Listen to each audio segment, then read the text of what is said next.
Et pour accompagner Elonia et son invité Horizon Culture, nous allons parler du contenu des musiques, des chansons que nous prenons du plaisir à écouter et sur lesquelles nous prenons également un grand plaisir à esquisser voilà, quelques pas de danse.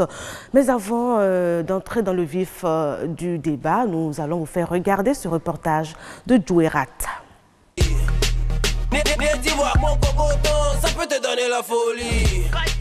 Le contenu de la musique moderne béninoise ne répond plus aux normes, aux règles de l'éthique et de la morale. Elle qui, entre-temps, était destinée à éduquer et à conscientiser la jeunesse. Il n'y a que la fonction divertissement que l'on tienne compte. Or, il faut tenir aussi compte de toutes les autres fonctions, la fonction notamment éducative, qui est fondamentale parce que nous sommes le produit de notre éducation. Quand vous présentez une bonne musique, une bonne mélodie, les gens apprécient ce que vous avez fait. Et quand vous présentez aussi un bon texte dans une musique, c'est très important.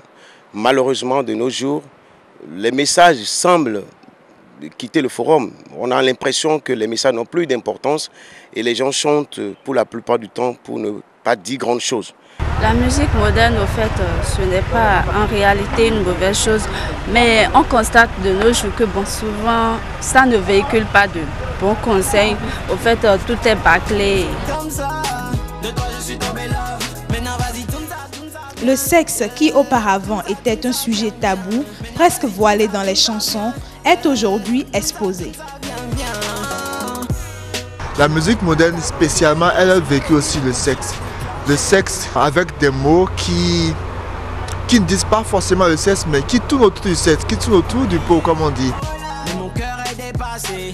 Et la jeunesse, qui est presque livrée à elle-même, consomme tout et cherche à se comporter comme les vedettes de la musique béninoise. Elle copie tout ce qu'elle voit dans les clips, dans les moindres détails. L'effet d'imitation, qui est un effet important dans le processus d'éducation, ce même effet-là se retrouve aussi à travers les chansons. Vous allez voir qu'il y a beaucoup de jeunes ou d'enfants qui veulent faire comme des artistes. Le piercing, il y en a qui font le tatouage, il y en a qui font les cheveux. Quand vous incitez les gens à la violence, par exemple, si quelqu'un me fait, je lui coupe la tête, si quelqu'un me fait ça, je fais ci, je fais ça. Quand les gens écoutent ça, les gens se l'approprient. Et du coup, il suffit seulement qu'un artiste s'habille d'une certaine manière. Vous allez voir que les gens commencent pas à s'habiller dans la rue. Donc, nous devons faire attention beaucoup à notre physique, au message que nous véhiculons. Ça conduit plusieurs jeunes à la débauche, à la délinquance en fait. Parce que les jeunes ont tendance à copier en réalité, en toute intégralité, ce qu'ils constatent chez les chanteurs et au fait aussi à suivre à la lettre les messages qu'ils apprennent dans les musiques modernes, ce qui n'est pas en fait, qui n'agit pas dans le bon sens quand même de l'éducation de la jeunesse. Pour une meilleure éducation de la couche juvénile à travers le contenu des chansons, un regard attentif et critique doit être accordé aux paroles des chansons et aux messages véhiculés. Quand ce que vous avez à dire n'a pas d'importance, n'a pas de tenue, n'a pas de consistance, quand ce que vous avez dit n'est pas quelque chose qu'on peut relayer au niveau des enfants, qu'on peut relayer au niveau des grandes personnes, eh bien là, il y a un problème. Donc c'est pourquoi nous, tous les jours que le bon Dieu fait, nous essayons quand même de sensibiliser nos jeunes frères, de sensibiliser nos amis pour que vraiment qu'ils revoient un peu leur test pour ne pas choquer souvent les gens. N'en parlons plus. Comme l'artiste française Michel Thor, je ne jugerai pas quelqu'un à travers ses chansons. Chacun a ses idées. Chacun ses idées, peut-être bien. Un très bon reportage. Alors, Happy Goudou, bonsoir. Bonsoir. Merci d'être sur ce plateau avec nous pour qu'ensemble on parle du contenu de nos musiques aujourd'hui. Alors, je suis tentée de vous poser la question, la première. Est-ce que la musique aujourd'hui, elle adoucit vraiment les mœurs? Ben, écoutez, je salue tous les téléspectateurs qui nous suivent. Et oui, la musique continue par adoucir les mœurs. Seulement, il y a toujours, disons, il y a toujours certains artistes qui ne répondent plus exactement à ce rôle premier que doit jouer la musique. Et c'est quoi ce rôle premier là? C'est éduquer. Éduquer. Oui, passer un message qui puisse donner une leçon positive. Parce que tout ce qu'on retient des messages n'est pas que positif. Donc vous rejoignez donc Ignace Don-Metok qui disait que l'essentiel dans une chanson, c'est le message que véhicule la chanson. Exactement. Et alors, où est-ce que vous mettez le rythme? Alors, vous savez, je voudrais déjà qu'on essaye de faire une mise au point, qui est que le sexe existe et est au cœur de tout, d'accord, depuis des lustres. Ce n'est pas en notre temps seulement. Et même dans la tradition, dans nos traditions africaines, le sexe est abordé dans plusieurs dimensions artistiques. Et si je prends par exemple, même au plan culturel, où il faut célébrer peut-être une semaine du rythme à Bochebou, ou assister à un spectacle de Zapata, dans les villages, on sent qu'il y a toujours ce joker, hein, des adeptes qui vient à un moment donné pour faire un peu, pour aborder le sexe avec humour et avec code. Alors voilà, ça ne vous gêne pas aujourd'hui qu'on aborde le sexe, mais il faut y aller avec l'art et la manière. Exactement. Donc c'est déjà pour faire une mise au point pour dire que aborder le sexe, ça ne veut pas dire forcément qu'on est vulgaire ou qu'on essaie d'atteindre à la pudeur, etc. Mais on aborde le sexe avec l'art, avec code, pour que les enfants qui suivent ne prennent pas, ne consomment pas tous azimuts et ne soient pas tentés de reproduire exactement ou de suivre ce qu'on dit et de l'appliquer à la lettre dans la vie active. Parce qu'eux, ils n'ont pas encore la capacité de discernement pour pouvoir, disons, prendre ce qui est bon et laisser ce qui est mauvais. Ils sont tout simplement des copieurs. Exactement. Quand ils sont enfants, ils aiment copier. Exactement. Et c'est en cela que les chanteurs, il y en a qui sont conscients du fait qu'ils doivent jouer ce rôle d'éducateur également. Exactement. C'est ça qu'il faut recommander essentiellement. Maintenant, ce que nous remarquons aujourd'hui, où tout le monde devient musicien ou artiste chanteur. Vous voyez, il y a des jeunes, la plupart des jeunes qui chantent de façon vulgaire, c'est des jeunes qui sont parvenus. Vous m'excusez le thème, c'est des jeunes qui ont échoué partout et donc ils attaquent la musique parce que peut-être la musique devient pour eux un refuge. Voilà, exactement. Et comme ils sont vulgairement comme ça aussi dans la rue, ils chantent tout. Maintenant, ils peuvent chanter tout. Et la responsabilité majeure de la diffusion, parce que c'est 3 étapes. Il y a l'étape de la création qui incombe à l'acteur, à l'auteur.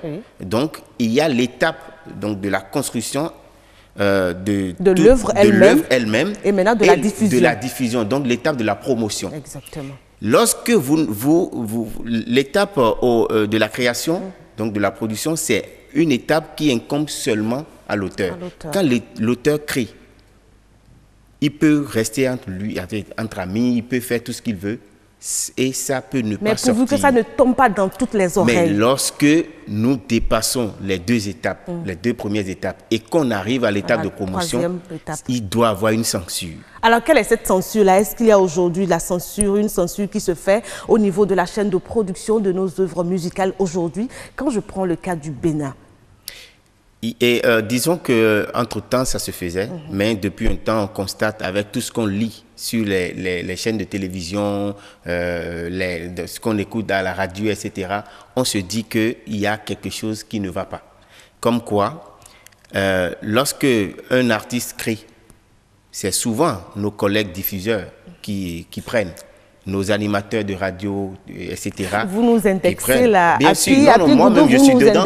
Moi-même je suis dedans. Oui. D'accord? Pour dire que quand ça arrive à notre niveau, il faut qu'on écoute. Ce n'est pas seulement ce que l'autre dit, ce n'est pas pour les beaux yeux de l'artiste qu'il faut jouer.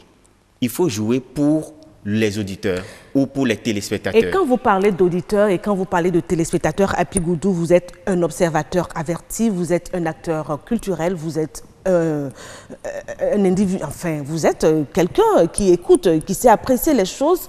Finalement, on se demande, mais qu'est-ce que nous voulons, nous, en tant que consommateurs des œuvres musicales? Parce que ce sont les mêmes personnes qui critiquent, qui disent « Ah non, mais écoute, telle personne, il chante vulgaire, il chante le sexe, mais c'est pas bien. » Mais ce sont les mêmes personnes qui vont se retrouver dans les boîtes de nuit à danser, à suer à grosses gouttes. Comment est-ce que vous expliquez cela? Ben, écoutez, il y a disons, il y a chaque dimension ou chaque étape pour chaque chose. Voilà. Comme quoi, lorsque de la musique doit être diffusée sur une chaîne de télévision, on ne peut pas distinguer, disons, l'auditoire.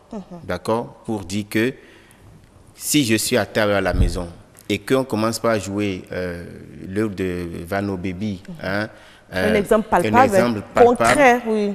Et je ne suis pas dans le secret de la programmation, de la grille des programmes donc, de chaque chaîne pour savoir qu'après tel artiste, c'est Vano qui doit venir. Mais vous savez aujourd'hui... Et donc, si mon enfant est à côté de moi et qu'il mange, je ne peux pas dire « Hey, lève-toi, va... » Ou on ne peut pas zapper, on ne peut pas zapper tout de suite. Parce que si la commande n'est pas sur la table à manger, on va se par mettre exemple. à chercher. Vous voyez, donc l'enfant va consommer exactement. Mais si papa et maman veulent aller en boîte de nuit, parce qu'on ne peut pas permettre aux enfants d'aller en boîte de nuit, il faut avoir un certain âge d'abord. Donc, tout est question d'éducation.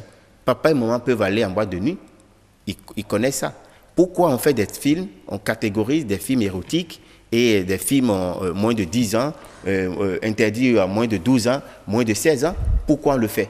Juste parce qu'il faut essayer de régulariser ou de réguler la consommation.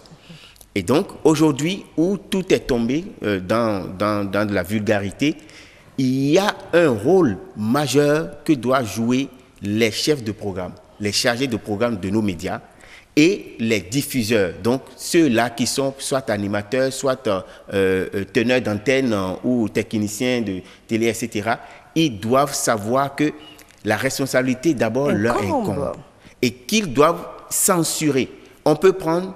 voir si ce n'est pas diffusable, on ne le fait pas. Et qu'on le dise à l'auteur lui-même. Là, l'auteur même va savoir qu'à ce registre, de moins en moins est admis et donc il va essayer d'avoir d'autres sous-inspirations. Je retiens avec vous, Happy Goudou, que toutes les musiques ont le droit d'exister, n'est-ce pas? Ont le droit d'exister. Il faut juste choisir les canaux de diffusion, n'est-ce pas? Puisque vous dites, on peut jouer du sexe en boîte où les boîtes ne sont pas permises aux plus jeunes. Exactement. N'est-ce pas? Et parce que je vous l'ai dit, le sexe a toujours existé et a toujours retenu, disons, l'attention de tout, dans tous les secteurs. Ah oui. Quand vous avez le pouvoir, c'est dit le sexe n'est pas loin. Non, n'est pas loin. Vous comprenez. Et donc, c'est dit, on ne peut pas interdire à un artiste de chanter sexe, mais on doit lui interdire de le diffuser n'importe où. Et en plus, vous allez voir que et dans les clips, c'est la dépravation totale. C'est la dépravation. On veut copier. Les gens parlent de tendances, etc. Ça, c'est pas normal. Mais les tendances, même, ça vient des acteurs, les cinéastes, les gens de Hollywood. Vous savez, et c'est ça. C'est-à-dire que d'autres cultures, on est influencé par les cultures exogènes. Moi, je vais vous chanter. Il y a une chanson au village, les vieilles, quand il y a une cérémonie, elles chantent et tout ça. Et un jour, il y a une dame qui a entonné, elle a commencé, vous m'excusez, j'ai pas une belle voix, mais je vais essayer. Essayez quelque chose, Happy.